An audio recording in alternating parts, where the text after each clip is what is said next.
Halo semuanya, pada video ini kami akan menjelaskan tentang value delivery dalam tata kelola teknologi informasi atau IT governance. Pertama-tama, mari kita pahami dulu, apa itu tata kelola TI? Tata kelola TI adalah serangkaian proses, kebijakan, dan kerangka kerja yang digunakan oleh organisasi untuk memastikan bahwa penggunaan teknologi informasi benar-benar mendukung tujuan bisnis. Dari banyak domain di tata kelola TI, ada satu yang sangat penting, yaitu value delivery. Value delivery berarti bagaimana organisasi memastikan bahwa setiap investasi di bidang TI memberikan manfaat nyata. Jadi, bukan hanya sekadar punya sistem atau aplikasi canggih, tapi apakah teknologi itu memberikan nilai tambah bagi bisnis, pengguna, bahkan masyarakat. Dengan kata lain, value delivery menjawab pertanyaan, apakah teknologi ini bermanfaat, apakah sesuai dengan tujuan organisasi, dan apakah hasilnya sepadan dengan biaya yang dikeluarkan. Nah, mengapa hal ini begitu penting? Karena banyak organisasi yang sudah berinvestasi di TI, tetapi hasilnya tidak maksimal. Maka, value delivery hadir sebagai pengingat bahwa teknologi hanyalah alat. Yang terpenting adalah nilai yang dihasilkan. Ada beberapa alasan utama mengapa value delivery sangat penting. Pertama, memastikan proyek TI selesai tepat waktu dan sesuai anggaran. Kita sering mendengar proyek IT yang molor, biaya membengkak, atau bahkan gagal digunakan. Dengan fokus pada value delivery, risiko ini bisa diminimalisir. Kedua, menjamin manfaat nyata.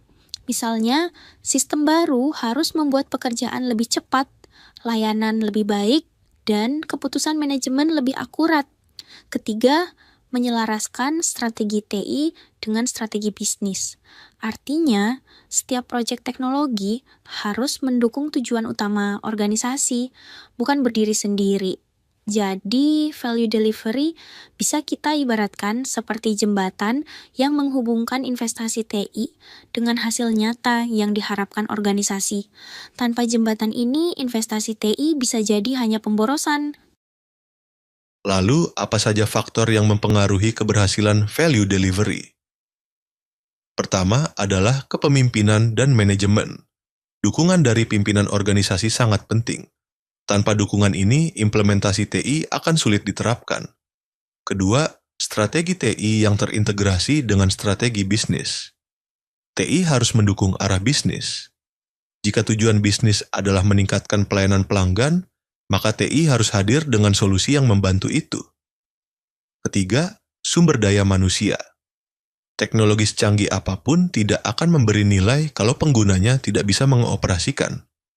Maka, pelatihan dan pengembangan karyawan sangat diperlukan. Keempat, pengukuran kinerja dan evaluasi nilai. Organisasi harus punya indikator jelas. Apakah sistem benar-benar menghemat waktu, menekan biaya, atau meningkatkan kepuasan pelanggan? Evaluasi ini yang menunjukkan bahwa TI benar-benar memberi nilai tambah. Jadi, keberhasilan value delivery bukan hanya soal teknologi, tapi juga kombinasi strategi, orang, dan proses yang terkelola dengan baik. Agar lebih jelas, mari kita lihat contoh sederhana. Misalnya, sebuah rumah sakit berinvestasi dalam sistem rekam medis elektronik. Kalau sistem ini hanya dipasang tapi tidak dipakai, maka investasi akan sia-sia. Rumah sakit hanya membuang biaya tanpa manfaat.